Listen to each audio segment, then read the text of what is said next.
Focused in on me because you got blinded as you walked in that door. That was unintentional. Sorry. It took me probably like 5 minutes talking with Jim. I was like, I think I can make out your face now. Crazy. It's like summer and then fall, and now it's like summer's like, no, I don't want to leave. Blast of sunlight.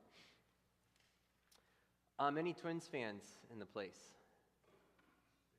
So are you any less cautiously optimistic? Have you moved from cautiously optimistic to optimistic, or are you still cautiously optimistic? Because you're 4 outs away from moving on, just FYI.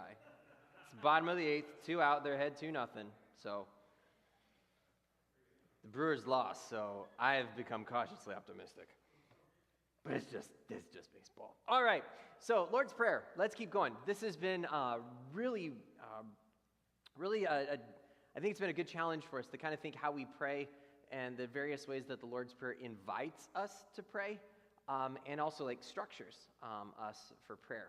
So just by way of review, we're using a hexagon, 6-sided shape, and taking the Lord's Prayer, throwing everything on there, and then making it more concise, seeing it as our Father's character, kingdom, provision, forgiveness, guidance, and protection.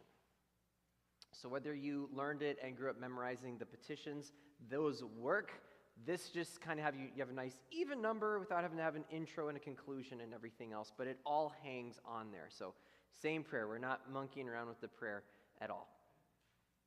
This we looked at towards the end of our time last week. When you look at the Father's character, this is something we come to adore. And adore not in terms of like adore a little puppy, but adore in terms of give praise and adoration to. A sense of like ascribing to God the glory that is due him. That's kind of the adoration. Pastor Toby used the acronym for prayer ACTS, A-C-T-S. That A is adoration, which a corresponding one would be pray, P-R-A-Y, praise, repent, ask, and yield. That yields that time of waiting on Sunday, like listening for God to speak. So praise and adoration, same thing. The second one with the kingdom is accept, and that's thy will be done, thy kingdom come, thy will be done on earth as it is in heaven. So those two, character and kingdom, are all wrapped up in on earth as it is in heaven.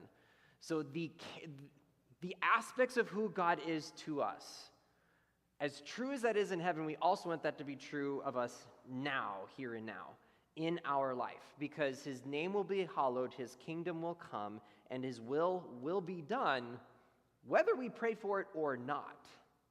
But by praying for it, we're asking that it would actually be true within our life as well. So adoring and accepting very much shapes our posture before we ask, which is the rest of the prayer regarding provision, forgiveness, guidance, and protection. So that's kind of like the base of where we're at. So it really is important to focus on those first two sides before going around the horn, so to speak. We're probably familiar with the ones at the end. Again, usually because of repetition, your mind is kind of engaging once you're halfway through it. So what we're going to look at is provision for this evening. So to get our brains kind of moving, when you hear the phrase daily bread, what comes to mind? What other words, thoughts, stories, images, pictures, colors? I don't know. Fresh bread. It's getting to that time of year. Fresh bread is really, really warms the house, warms the stomach. It's great. So fresh bread. What else? Kitchen table. Sustenance. Good. What you need for today. Any other thoughts? Daily bread. Okay, so there's a reason why it says daily and not quarterly bread. Did any of you have the little, like, it's a plastic little loaf of bread and there's Bible verses that are stuck in it? I don't know. I remember as a kid to the point where, like, we just throw all the pieces out and just, like, slowly put them back in there, all the little slips of paper that had Bible verses on them. We had no idea what it was as kids, and I don't know if my mom still has it and whose it was, but I remember it said daily bread, and that you're supposed to pull out like a Bible verse. So there's that aspect. I see that when I hear daily bread, is that little plastic loaf of bread. So that's what we're going to look at, daily bread.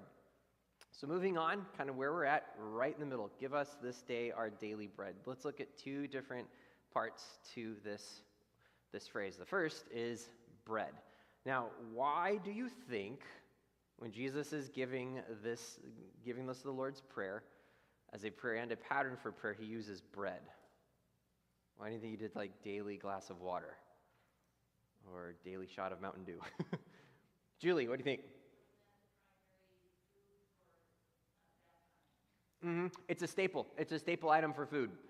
Almost anybody could make it. It was relatively inexpensive, relatively easy, wasn't complicated, so it's simple. But it's like a food staple.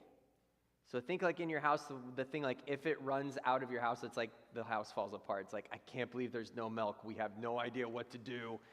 Whatever that might be, bread was the most common food staple. So to have it daily, and when you look, I mean, bread's all over Scripture. One fact, because it's a common food item. It sustains, so to your point, Matt, like sustenance. It's sustenance for life. That's what is even symbolized in bread. Now, let's take a look. What about this word daily? What do you typically think of when you see something that says daily? It's not rocket science, so there's no like hidden thing in there. Linda? Huh? Just for today. Daily special, which means if you come tomorrow, nope, that was yesterday. Daily. What else do you think?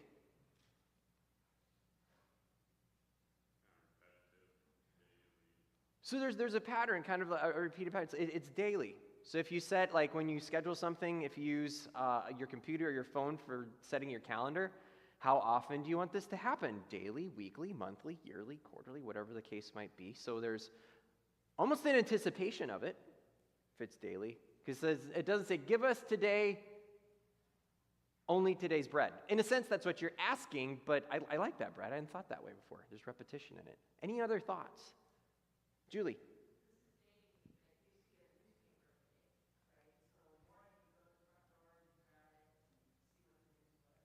It's like daily newspaper, Daily Mail. You have it, it's right there. You grab it, it's what you need for the day, and then tomorrow you do it all over again. Almost sounds like gathering manna in the wilderness. Jesus will latch onto that. Any other thoughts for daily?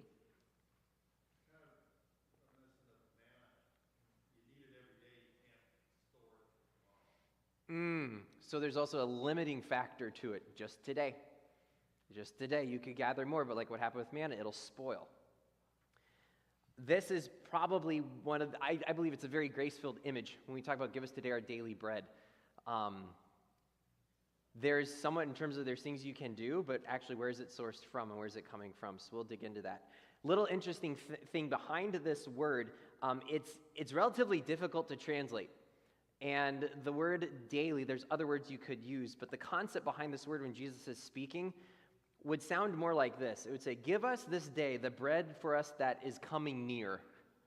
So this phrase daily means coming near. So give us today our coming near bread. So there's an anticipation that it's going to be there. So kind of like a schedule, like a repeated action. There's anticipation to it, but also the fact that it's coming to you. Like tomorrow's coming. I don't know if right now any of you have like something going on at home that's helping the sun move or the earth turn so that tomorrow comes. But we could see it that way daily. Day's coming whether you want it to or not. And also you don't have to do anything to have it come. It's coming. So coming near, that's the concept behind daily. Now I want to expand our understanding for daily bread. And we'll do this kind of, I've done this with my kids a couple times. Somebody tell me your favorite food. Pizza. Okay, so what are all the ingredients in pizza? Just your basic pizza. Dough, sauce, meat, cheese. So where does all that come from? Where does the cheese come from? Wisconsin. No, sorry. So cheese comes from milk, which comes from cows. Where do cows come from? Other cows. How do the cows make milk? They got to eat. Who takes care of the cows? Farmers. Where do the farmers come from? Other farmers. Okay, we've exercised that one. What about meat? Where's the meat come from? Pick your favorite animal. Bacon, Canadian bacon, pepperoni. Pepperoni, that could be a little bit of a mystery. Sausage, beef, whatever it might be. Other animals. Where do those animals come from? Other animals. How do those animals live? Well, they have to be able to eat. Someone has to make sure that they can eat. Drink. Okay, exercise that one. Sauce. Well, that comes from the ground. Most likely tomato-based, though you do have your Alfredo and white sauce pizzas, which are tasty with chicken. But even that, it's like, okay, well, Alfredo, kind of more sauce-based. You've got butter, you've got cream. So we've already followed the dairy track. Someone has to grow the tomatoes. Someone has to mend the tomatoes. Someone has to fertilize the ground and cultivate the ground, which goes back to farmers. And where do farmers come from? Other farmers. Carry on. And dough. So, boom, we're back to bread. Where's the dough come from? Well, you need flour. Where's flour come from? Wheat.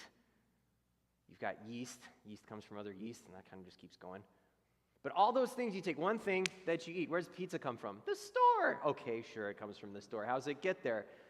Well, you've got a truck driver. How's the truck driver get there? Well, he's got to have a truck. Someone's got to maintain the truck. Someone has to make sure that the road is safe enough for the truck driver to actually get to the store wherever you're buying your pizza or wherever the supplies are delivered.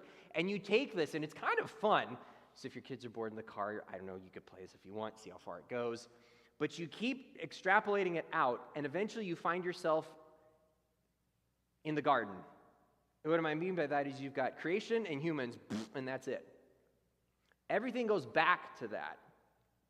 And Luther kind of clues us in on this. So right now our kids are learning about the Lord's Prayer. Our confirmands are memorizing the different petitions and what they mean and how does this happen.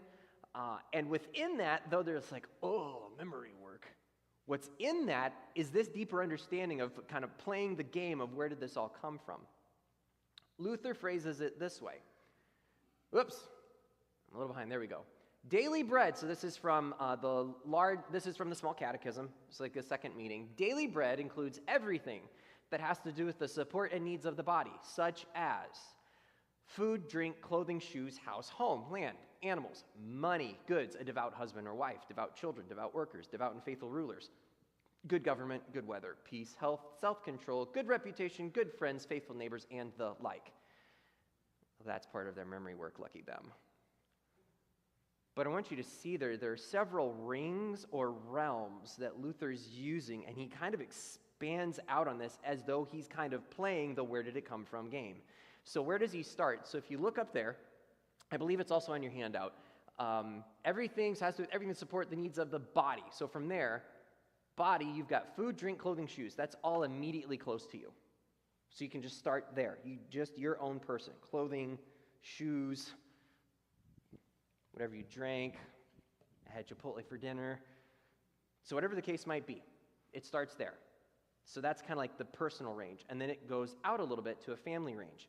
So starting with house or sense of home. So think, and now he's thinking not just the physical place like house, but home in sense of a sense, an essence of home, an essence of being and belonging and safety. Land, regardless of if you just have like your quarter acre that your house is on, or maybe you actually have land that helps you gain your living. Animals, could be your dog, but most likely this is farming language back then. Money, goods, a devout husband or wife, devout children. So now it's one step beyond you. It's like the family range. To use a Greek word, the sense of oikos, your household unit. So it's gone out a ring. Now notice the next ring that jumps. It's a civil ring. Devout workers, devout and faithful rulers, good government. Now, what in the world does good government have to do with bread? What do you think? What does the current crisis point in the House of Representatives have to do with the fact that you wanted rye toast for breakfast tomorrow morning? Trade. Expand on that, Carolyn. That's probably the most concise answer you could give, but I'm wondering if you want to share any more.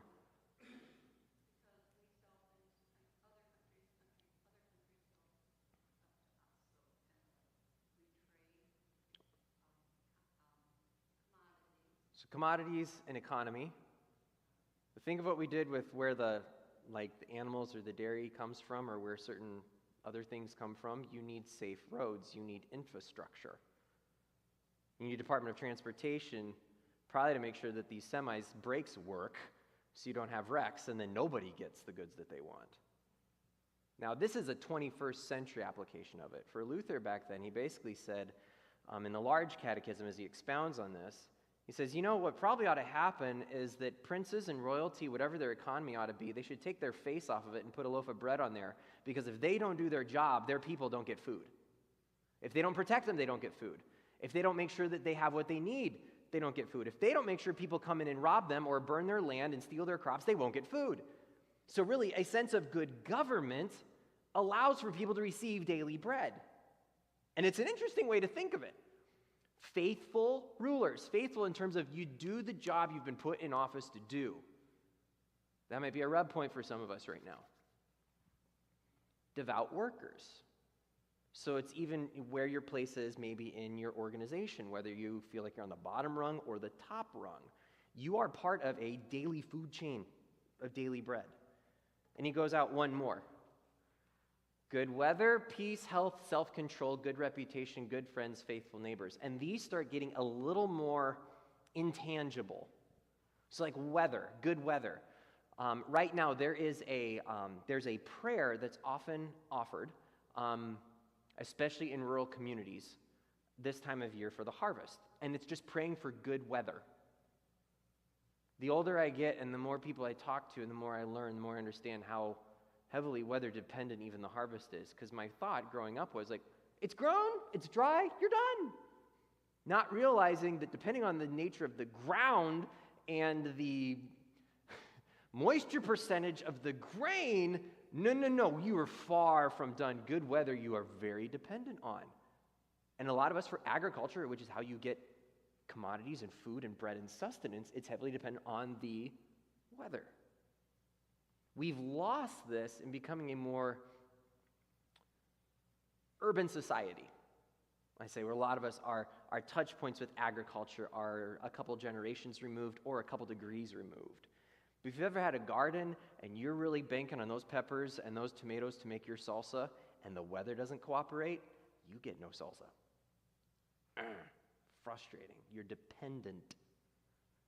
That's one aspect of this petition is our dependence.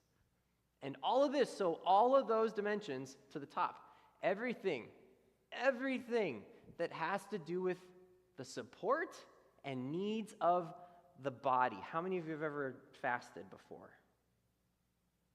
How many of you fasted for a spiritual reason, not because you had a certain medical operation coming? Do you remember the point of why you fasted for a spiritual reason? What was the point? What was the point of fasting for a spiritual reason? What was the goal? So focusing on your God is your dependence, because when you hunger, it's like, oh, I'll be fine, but feel that pang. Usually, so this is fast forwarding to Lent, when you give something up, it's in order to make more time for. So it's not just giving up to give up. You give up in order to place something else in there, and that something else, when you look at the discipline of fasting, that something else was prayer and meditation and additional focus, and those hunger pangs remind you, what else could I, by God's help, resist or not need? Because really, everything comes from Him. So this, give us this day our daily prayer, is actually a really good prayer for fasting. It's not supposed to make you more hungry, but it teaches you dependence. All right, so let's take a look. There are three things, if you look at your sheet, there are three different R words I want to look at in terms of like the why behind this petition. Why is this there? And the first one is reach. And by reach, what do you really need? It's the difference between a need and a want. So give us this day our daily bread. You could ask your kids, so what do you think you need today? And they might not even mention food or clothes. Hey, I need to play with my friends. Okay, well, relationships, good friends. That was in Luther's explanation. I guess we could count that one. But the difference between a need and a want. This has become increasingly hard for us in an affluent society, because we can make a lot of our wants and turn them into needs. You can ask my wife, when our internet goes out, I get kind of cranky. It's a first world problem. That trip to Africa did wonders. When the hotel that we stayed at, they said, we won't have electricity from 10 a.m. to 6 p.m. It just costs too much and it's too hot and the air conditioners have to work too hard. I'm like, wait, it's too hot to run an air conditioner? But it's hot. I need an air conditioner. And it's relatively inexpensive for $10. They ran it the whole time. So it was very, very inexpensive to be able to do it, but I had to think, oh my goodness, how much of my life do I think I need that actually is a want? And distinguishing between these two, what you need and what you can do without, it's not just for kids. So, I know it's October, which means, Halloween's the next thing that everyone's marketing, but like Christmas is right behind it. Costco already has Christmas trees out. I don't get it. Speaking of places versus need and want. Whew. But it is, it causes you to pause and think. Do you really need an upgrade? New clothes. What food do you really need? Again, fasting kind of helps us understand this. So that's the reach. So you think, give us this day. Like, hands go out, and there's nothing wrong with hands being open, but it's like, but I want versus like, I need. Need, like want, kind of is up here, and maybe here in your heart, but need goes to your gut, where you really, like, it's a need, like a requirement for livelihood, sustenance, to go back to the word. So that's the first R. Second one, relationship. I would call this one a supply chain issue. It's one beautiful part, beautiful lesson learned from the pandemic is how interconnected everything is. I think a lot of it was fourth petition stuff. Everything you need to support your body, to support the needs of the body. What do you mean I can't get that soon? Why not? Like, I've got Amazon Prime. Like, I'm entitled to immediate delivery. But I need toilet paper. Okay, that's probably legit need. But then supply chain issues, you realize how interconnected everything is. What's going to cause that? Good government, faithful leaders, good workers, maybe even essential workers to actually get supply chains moving. We realized how interconnected we are. So our prayers of, give us this day our daily bread, could incorporate a supply chain. It's an odd thing to think about, but where does all of your stuff come from? Tucked behind this simple phrase of give us this day our daily bread is the dynamic between a creator and creation. And when we've touched on this in adult Bible study as we've slowly been working our way through Genesis, there's just too much there to cover all of it. But it's recognizing that you have a creator and a creation, and anything that is not the creator is creation, which means everything but the creator. So you and I, we're creatures, which means we're limited. And we're needy. But here's what's really cool. Asking expresses need, and it also reinforces relationship. When you ask for something, it expresses need, like, I need this. Dad, can I have?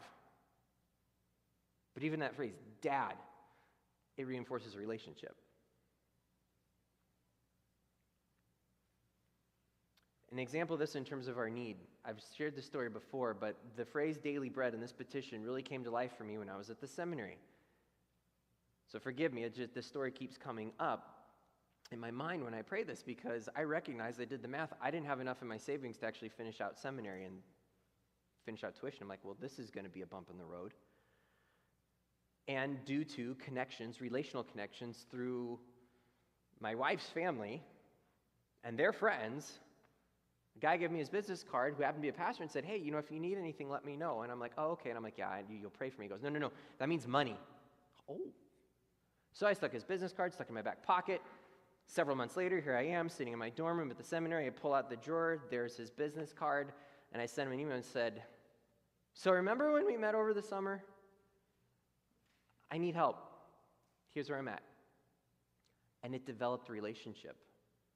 And that relationship has actually developed into other relationships. It is really amazing the way God uses our need to supply more than what we need. And I did.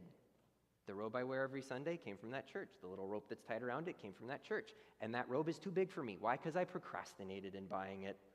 They wanted me to come down to visit and preach as a seminarian, and I was glad to. It's like, bring your robe. Shoot! So I went to Catholic Supply Store because they have really nice liturgical stuff. And the guy at the Catholic Supply Store said, here's a really nice one we got. I'm like, oh, my friend's got one like that. Do you have it in this size? And he looked at me and goes, I can get it to you in 3 months.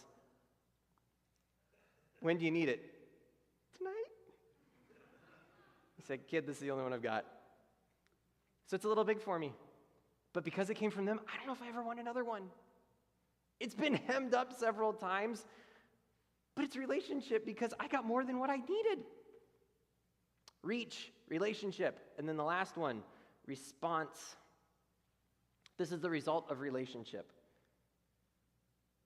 Think about the difference, the way you respond between something that's been given to you and something that you think you earned. I don't know if you have written a thank you card to your employer lately for your last paycheck. Dear, fill in the blank, thank you so much, and for allowing the government to take some out for me. I appreciate that work on my behalf. No, because you feel like you earned it. Like, I worked hard for that money. That's mine. Is it? How'd you get your skill set to get the job that you had? Well, how did those people get to the point where you could learn? How did you actually get to the school where you learned those skills? Who gave you the car? How did you earn the car to actually get there? Play the where did it come from game. You go all the way back, and all of a sudden there's a one creator and a bunch of creation.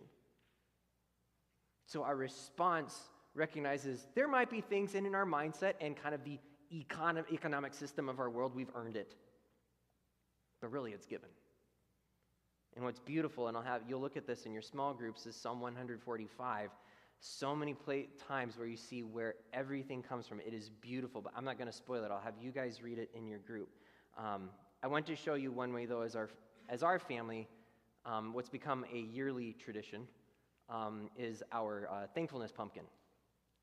So we try to remember to grab one while they're all like on, please get rid of these pumpkins because Halloween's gone and all the kids have carved up what they want and we have all these pumpkins. So we get one. And then every day, during the month of November, we start in the middle of the pumpkin on the top and start writing what we're thankful for all the way around the whole thing. So we start with the letter A, and then November 2nd is B, November 3rd is C, November 4th is D, and the older the kids get, the more creative all those words come from. And even just like looking at this quickly, ice is up there, something we're thankful for. Now it's November when we're thankful for ice. Brats, mingling, what's up there? Mondays, empathy. So, and we just kind of let it go. Frodo Baggins is up there too. He's with F. But so, it goes anywhere.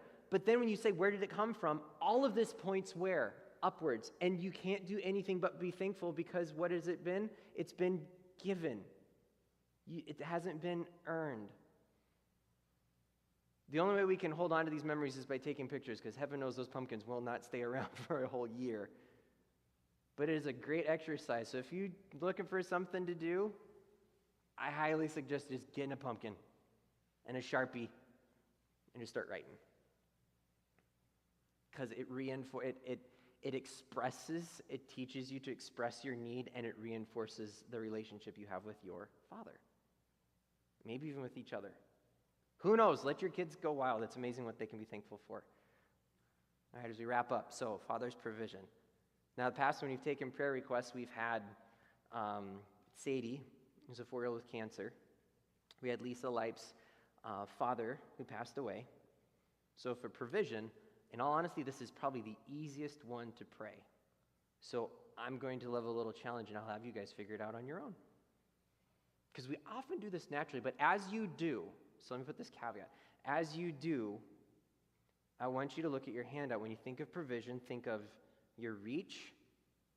So the difference between a want and a need, your relationship, the relationship that the Creator, who is our Father, has established with you, and your response.